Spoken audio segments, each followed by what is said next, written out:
চলছে বাংলাদেশ বনাম ওয়েস্ট ইন্ডিজের মধ্যকার 3 ম্যাচের টি-20 সিরিজ, যেখানে প্রথম টি-20 ম্যাচে ওয়েস্ট ইন্ডিজ বাংলাদেশকে 16 রানে হারায়।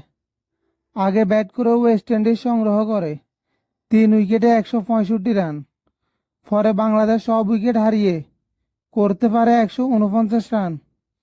এখন এক নজরে দেখে নি সর্বশেষ টি-20 র্যাঙ্কিং।